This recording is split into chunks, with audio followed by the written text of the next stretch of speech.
bad heart, if you're not bad, I don't want to say a bad person, but you will give off bad fruit. That means you'll give off temptation, you'll give off all these other things to people that hurt them. But if you have a good fruit, you give testimony, you'll give love. And see, that's what we have to be. We have to make sure that we're giving good fruit. As a Christian, as a church, we have to make sure that we give good fruit, that we are actually giving fruit. I feel like sometimes we have churches that are just barren. They don't give anything. They don't give nor take. They're just there.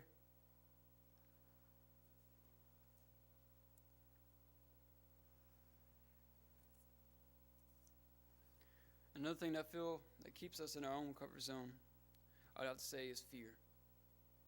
And I feel like everyone has experienced fear in their life. I mean, I would say I was afraid 10 minutes before I walked up here, but after I walked up here, I was already here, so I might as well not be afraid anymore. But, see, fear, it takes it away from you. God takes fear away from you. He doesn't give you fear. And see, people forget that. God gives you peace. He gives you love. He gives you harmony. He doesn't give you fear. He says to fear God, which makes a lot of sense. Don't fear man, because man can only kill you. That sounds crazy. Man kills me. But God can send you to eternal death.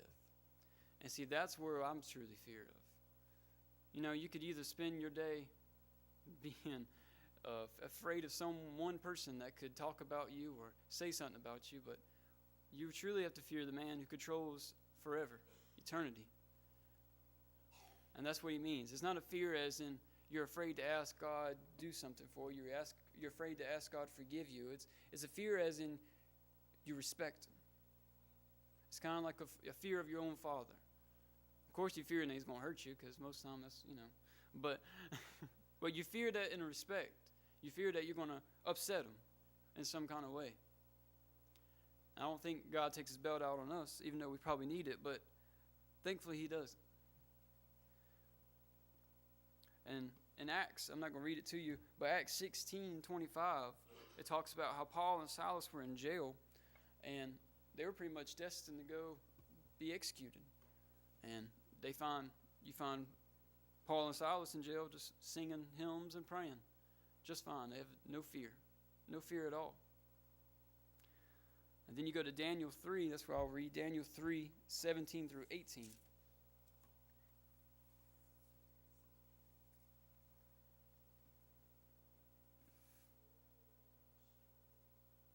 Talking about Shadrach, Meshach, and Abednego. Right here on the 17, it says, if the God we serve exists, it's the Shadrach, Meshach, and Abednego talking to Nebuchadnezzar, then he can rescue us from the furnace of blazing fire, and he can rescue us from the power of you, the king.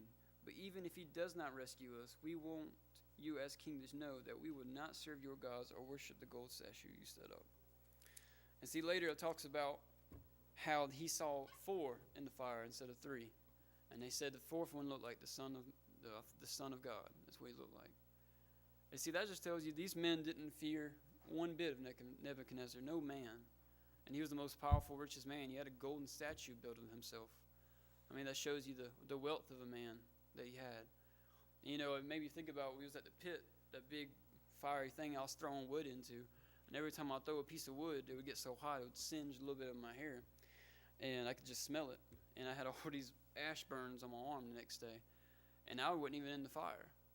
And it says, Meshach, Shadrach, and Abednego didn't even have a singed hair on their head. That the fire was so hot, though, that it killed the men that threw them in there. But as the 3 of them, nothing happened. They got out and walked around. They didn't even smell like fire. I tell you, I smelled like everything that day at the pit. I smelled like fire, a little bit of sweat, a little bit of chicken, a little bit of booger sauce, everything, They didn't even smell like the fire. And I feel like that's what God calls us when we're in the most, fearful situations. He's not going to let a thing happen to us. So what if it does? You're doing it for God. But fear is not something given by God. It's only peace. It's only love that he gives us. And see, we have to forget the fear that Satan gives us in our heart, in our mind.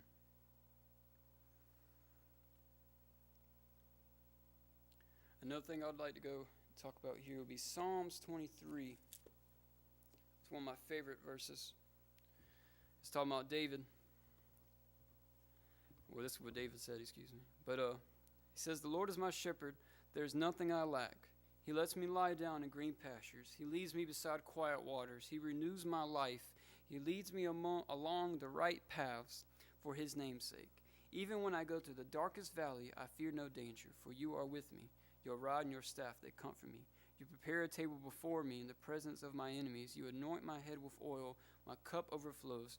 My goodness and faithful love will pursue me all the days of my life, and I will dwell in the house of the Lord as long as I live."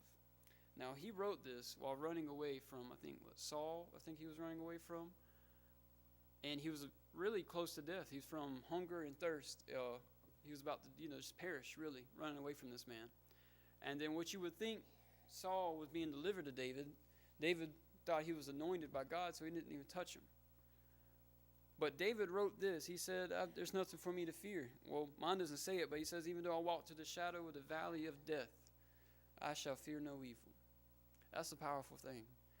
You're walking through the shadow of the valley of death. Like, you know that your death is coming to you soon, but you still fear no evil, for you know God is with you. And that's what God calls us to be, ladies and gentlemen. He calls us to be fearless. And that's what we should be, courageous, warriors. And that's what we are. We're fighting a war that maybe doesn't require, killing. But it's a war that happens every day. It's a spiritual war. It's a harder war. It's a war that takes more tolls. It takes a deeper toll. It goes farther than death that we know. It's the eternal death that we're talking about, ladies and gentlemen. We're not talking about something that is a sickness or something that we go and have a funeral for. That, you see, the fact is that we're just letting family, we're letting friends go to the wayside, and we're not seeing them.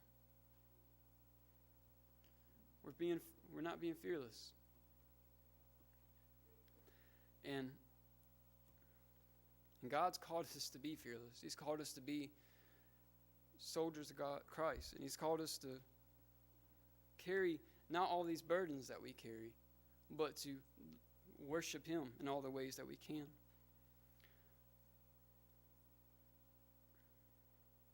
And I just like to share one more story for you. I don't have any verse or nothing for it, but everyone knows the story. It's about a story when Jesus is about to get executed. He was on the stage, and Pilate, he had brought Jesus to Pilate, and Pilate found no fault in Jesus, as everyone knows the story. And he looks at the crowd, and it was a common thing during Passover to let one prisoner on death row go. And so Pilate was on the stage, and I can imagine maybe Jesus was on the right, and this man Barabbas was on the left. And Barabbas was a murderer. He was a rebel. He was a thief. He did all these things, and he was also on death row. And Pilate comes up on the stage, and he asked the people, he said, "Who do you want?"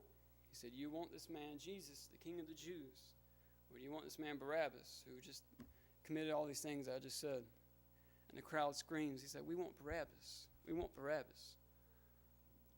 And Pilate sat there, and he can't believe what he's hearing. He asks him again. He says, "Who do y'all want? Who do you want?" And they say, "We want Barabbas."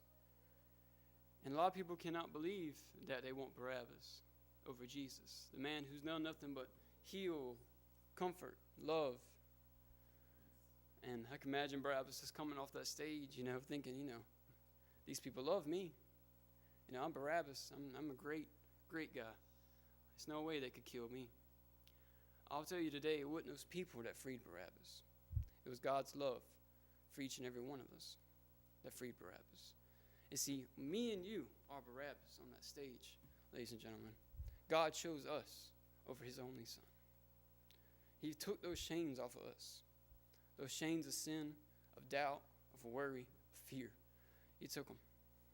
He left them on that stage. He left them on that cross for each and every one of us. You see, that's the love we have to give to each and every one of us, to each and every one who doesn't know God. You see, there's a lot of Barabbases out there, and I can say I was one, but I'm glad today that I'm no longer one. So I have to ask you today, are we going to lay down our chains? Are we going to lay down those burdens so we can really be the best that we can be? That's all I have to say.